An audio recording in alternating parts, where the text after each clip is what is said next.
Good evening friends, study with the Pala Engineering and General Geology Parvin Singh book. So in chapter number 7, reverse fault. It reverse fault, it is such a type of fault in which the hanging wall appears to have moved up with respect to the footwall. In a reverse fault, the fault plane is generally inclined between horizontal and 45-degree. Although reverse fault with a steeply inclined fault surface have been also encountered. By virtue of their inclinations and directions of movement, reverse faulting involves a shortening of the crust of the earth compared with normal fault. So in this figure, we clearly see in picture reverse fault. So don't forget to make a diagram with proper labeling. Thrust fault. These are broadly speaking such varieties of a reverse fault in which the hanging wall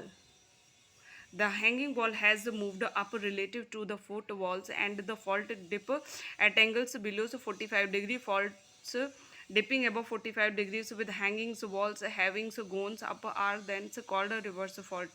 The thrust fault are simply thrust are of very common occurrence in folded mountain and seems to have originated as a further steep steps after folding in the process of adjustment of rock to the imposed stress. Thrust are sometimes further distinguished into two subtypes, the overthrust and the underthrust. In the former, it is the hanging walls that seems to have been actively and actually is displaced with respect to a passive foot wall. In the underthrust, reverse is believed to be the case. The hanging wall seems to have remained passive while the foot walls has been active in the displacement.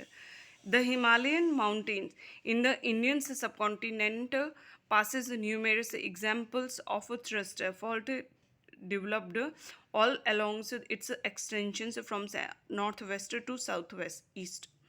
In the outer Himalayas, the main boundaries fault is the most important example of thrust fault, which extend from Punjab to Assam, along which the oldest Mori formations have been thrust up and overlies the younger Sivalik formations of for several hundreds kilometers. Nappies.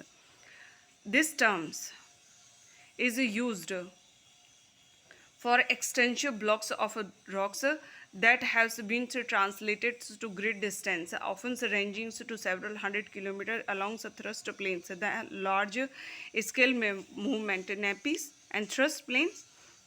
So 100 kilometers is here. This picture, thrust fault and nappy zone, maybe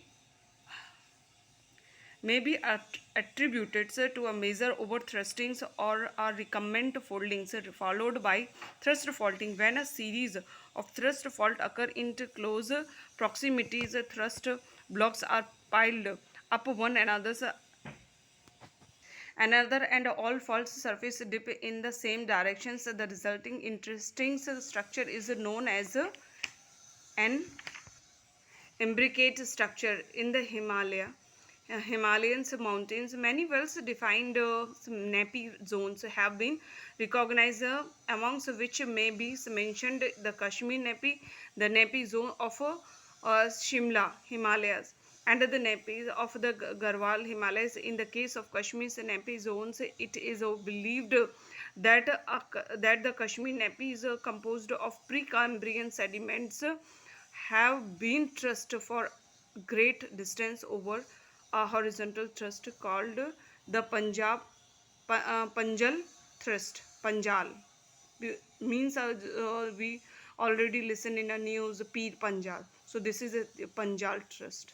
Thank you.